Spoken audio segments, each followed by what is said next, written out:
হরে কৃষ্ণ, রাধে রাধে। আজ আমি শ্রীমদ্ ভগবদ্গীতার ৩য় অধ্যায় কর্মযোগের ৪২ এবং ৪৩ নম্বর শ্লোক পড়ে শোনাচ্ছি। এই দুটি অধ্যায় হয়েছে, আজকে পড়লে আমার কর্মযোগটা শেষ হয়ে যাবে। আগামীকাল থেকে শুরু করব জ্ঞানযোগ। এর আগে গতকাল পর্যন্ত ৪১ নম্বর শ্লোক আমি পড়ে শুনেছি। আমার এই গীতাকথা চ্যানেলটি অতি অবশ্যই সাবস্ক্রাইব করবেন, তাহলে সমস্ত আগে যে আমি আপনাদের শুনিয়েছি সেগুলো আপনারা শুনতে পাবেন।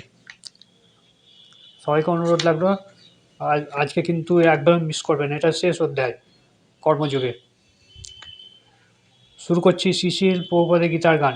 বদ্ধজীব জড়বুদ্ধি ইন্দ্রিয় প্রধান, ইন্দ্রাধিপতি মন কর্মের বিধান। মন হতে পরবুদ্ধি, তারপর আত্মা, অতএব পরসেবা সেই পরমাত্মা। অনুবাদ: স্থূল জড় পদার্থের থেকে ইন্দ্রিয়গুলি সেহ, ইন্দ্রিয়ের থেকে মন সেহ, মন থেকে বুদ্ধি সেহ, এবং তিনি আত্মা সেই বুদ্ধি থেকেও শ্রেয়। তাৎপর্য বিষয়: কামের নানাবিধ কার্যকলাপের নির্গম পথ হচ্ছে আমাদের ইন্দ্রিয়গুলি। কামের সঞ্চয় আমাদের দেহে, কিন্তু ইন্দ্রিয়ের মাধ্যমে তার বহিঃপ্রকাশ হয়। তাই সামগ্রিকভাবে জড়দেহের এই ইন্দ্রিয়গুলিকে শ্রেয়। আমাদের অন্তরে যখন উচ্চস্তরে চেতনার বিকাশ হয়, কৃষ্ণ চেতনার বিকাশ, তখন সেই সমস্ত নির্গম পথগুলি বন্ধ হয়ে যায়। অন্তরে কৃষ্ণ ভাবনার উন্মেষ হলে পরমাত্মা বা কৃষ্ণের সঙ্গে আত্মা নিত্য সম্পর্ক অনুভব করে। তাই তখন আর তার জড় দেহ অনুভূতি থাকে না। দেহগত কার্যকলাপগুলি হচ্ছে ইন্দ্রিয় কার্যকলাপ। তাই ইন্দ্রিয়গুলি নিষ্ক্রিয় হলে দেহ নিষ্ক্রিয় হয়ে যায়, কিন্তু সে অবস্থায় মন সক্রিয় থাকে। যেমন নিদ্রিত অবস্থায় আমরা স্বপ্ন দেখি, কিন্তু মনেরও ঊর্ধ্বে হচ্ছে বুদ্ধি, এবং বুদ্ধির ঊর্ধ্বে হচ্ছে আত্মা। তাই আত্মা যখন পরমাত্মার সঙ্গে যুক্ত হয়, তখন বুদ্ধি ও মন ইন্দ্রিয়গুলি স্বাভাবিকভাবে পরমাত্মার সঙ্গে যুক্ত হয়ে যায়। ঠিক এইভাবে কঠোপনিষদে বলা হয়েছে, ইন্দ্রিয়ের থেকে ইন্দ্রিয় উপভোগের সামগ্রীগুলি শ্রেয়, কিন্তু ইন্দ্রিয় উপভোগগুলি সামগ্রী থেকে মন শ্রেয়। তাই মন যখন সর্বতভাবে নিয়মিত ভগবানের সেবায় নিয়োজিত হয়, তখন ইন্দ্রিয়গুলি আবার মনকে বিপদগামী করতে পারে না। তাই মানসিক পবিত্রের কথা পূর্বে বলা হয়েছে, পরমনিষ্ঠং নিবর্ততে। মন যদি ভগবানের প্রকৃত সেবায় মগ্ন থাকে, তাহলে নিম্নগামী প্রবৃত্তিগুলি আকৃষ্ট করার কোনো সম্ভাবনাই থাকে না। কঠোপনিষদে আত্মাকে মহান বলে বর্ণনা করা হয়েছে। তাই ইন্দ্রিয়গুলিকে বস্তু, ইন্দ্রিয়, মন ও বুদ্ধির ঊর্ধ্বে আত্মা। তাই আত্মার স্বরূপ সরাসরি উপলব্ধি করতে পারলে সমস্ত সমস্যার সমাধান হয়ে যায়। তাহলে ৪২ নম্বর শ্লোকে আমরা কি বুঝতে পারলাম? ৪২ নম্বর শ্লোক হচ্ছে কামকে বধ করতে হবে। কামের প্রধান শত্রু হচ্ছে আমাদের ইন্দ্রিয়। এই কামের দ্বারা ইন্দ্রিয় সঞ্চার হয়।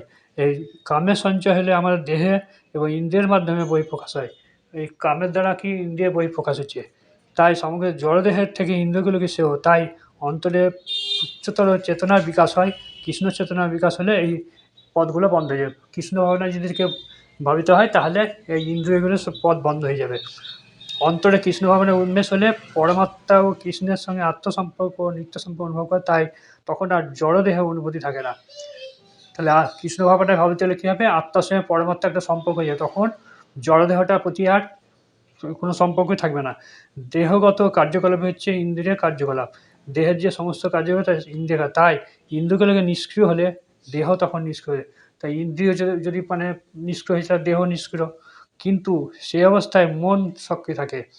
মনটা তখন কিন্তু থাকছে, কিন্তু মন হচ্ছে মানে আরেক বিপদ ডেকে আনে। মন কী করছে? ইন্দ্রিয়, যখন আমরা নিদ্রা থাকি তখন মন কী করছে? আবার স্বপ্ন দেখি, তার মানে কি মন কিন্তু অন্যদিকে চলে যায়। হ্যাঁ, সেই জন্য হচ্ছে তারপর বুদ্ধি। বুদ্ধির ঊর্ধ্বে হচ্ছে আত্মা। বুদ্ধির ঊর্ধ্বে হচ্ছে আত্মা। তাই আত্মা যখন পরমাত্মার সঙ্গে যুক্ত হয়, তখন বুদ্ধি, মন, ইন্দ্রিয়গুলো স্বাভাবিকভাবে পরমাত্মার সঙ্গে যুক্ত হয়। আত্মার সঙ্গে যুক্ত হচ্ছে পরমাত্মা, বুদ্ধি, মন, ইন্দ্রিয় স্বাভাবিক যুক্ত হয়, পরমাত্মার সঙ্গে যুক্ত হয়ে যায়। এইভাবে কঠোপনিষদে বলা হয়েছে, ইন্দ্রিয়ের থেকে ইন্দ্রিয় উপভোগের সামগ্রী শ্রেয়। তাই কঠোপনিষদে কী বলা হয়েছে? ইন্দ্রিয় থেকে ইন্দ্রিয় উপভোগের সামগ্রী শ্রেয়, কিন্তু ইন্দ্রিয় উপভোগী সামগ্রীগুলি থেকে মন শ্রেয়। তাই মন যখন সর্বতভাবে নিয়ত ভগবানের সেবা নিতে থাকে, তখন ইন্দ্রিয়গুলিকে আর মনকে বিপদগামী করতে পারে। এবার মন কী হয়েছে?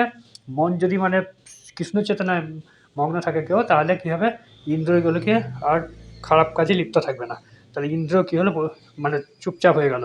তার মানে বলছে, ভগবানের সেবায় মগ্ন থাকলে নিম্নগামী পবিত্রগুলিকে আকৃষ্ট হওয়ার কোনো সম্ভাবনাই থাকে না। তার মানে কি? ভগবানের সেবায় নিয়োজিত থাকলে মনটা ভালো থাকবে, খারাপ কাজে কেউ লিপ্ত হবে না। এটা হচ্ছে একমাত্র বর্ণনা। আরও বলা হয়েছে যে বুদ্ধি দিয়ে আত্মার স্বরূপ সম্বন্ধে অবগত হয়ে মনকে কৃষ্ণ চেতনায় নিযুক্ত করাই সকলের কর্তব্য। বুদ্ধ দিয়ে আত্মার স্বরূপ সম্বন্ধে অবগত হয়ে কৃষ্ণ চেতনায় হচ্ছে জাগ্রত করতে হবে মনকে, তাহলে সমস্ত সমাধান হয়ে যাবে, পরমার্থ সাধনের প্রথম পর্যায়ে ইন্দ্রিয় উপভোগের সমস্ত সামগ্রী থেকে দূরে থাকতে হবে, কারণ তার ফলে ইন্দ্রিয়গুলো ধীরে ধীরে সংযত হয়। তাছাড়া বুদ্ধি দিয়ে মনকে তার সংকল্প দৃঢ় করতে হবে। বুদ্ধির দ্বারা যদি কৃষ্ণ ভাবনার মাধ্যমে ভগবানের চরণকমলে আত্মনিবেদন করি, তাহলে মন ও ভগবানের সেবায় নিয়ে থাকবে।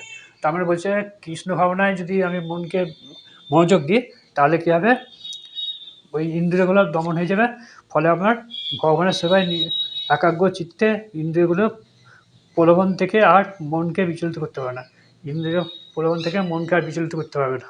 তার মনটা কৃষ্ণ ভাবনায় জাগৃত করতে বলছে। ইন্দ্রিয়গুলো তখন বিষদাঁতহীন সাপের মতো নিষ্ক্রিয় হয়ে পড়ে। বিষদাঁতহীন সাপ যেরকম কিছু কামড়াতে পারবে না, সেরকমভাবে মনটা যদি মানে কৃষ্ণ ভাবনায় ভাবিতে হয়, তাহলে ইন্দ্রিয়গুলি অকেজ হয়ে যাবে। কিন্তু আত্মা যদি বুদ্ধি, মন ও ইন্দ্রিয় অধীশ্বর, তবুও পরমেশ্বর শ্রীকৃষ্ণের আশ্রয় গ্রহণ না করলে যে কোনো মুহূর্তে মনের প্রভাব বিচলিত হয়ে আত্মা অধঃপতিত হতে হবে। কিন্তু বলছে আবার যদি আত্মা যদি বুদ্ধি, মন, ইন্দ্রিয় অধীশ্বর এবং পরমেশ্বর শ্রীকৃষ্ণের আশ্রয় গ্রহণ না করে, মানে সবগুলো যদি একই হয়ে যায়, তাহলে কী হবে, মানে আত্মার অধঃপতিত হবে, এটা বলতে চাইছে। অর্থাৎ খারাপ কাজে লিপ্ত হবে, মানে কৃষ্ণ ভাবনায় জাগ্রত না হলে পরে মানুষ ইন্দ্রিয়কে দমন করতে না পারলে মানুষ কী হবে, অন্যদিকে যাবে, ইন্দ্রিয় যেমন কাজ করবে সেরকমভাবে বিপদ দিকে পরিচালিত হবে। 43 নম্বর শ্লোক, শ্রী শ্রী প্রভুপাদের গীতা গান।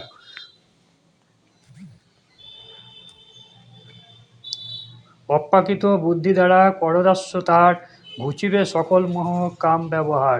সেই উপায় এক শত্রু জিনিবার, কামরূপ দুরাসদ কেহ নাহি যার। অনুবাদ: হে মহাবীর অর্জুন, নিজেকে জড়েন্দ্রিয়, মন, বুদ্ধির অতীত জেনে চিৎশক্তি দ্বারা নিকৃষ্ট ব্যক্তিকে সংযত করে কামরূপে দুর্জয় শত্রুকে জয় করো।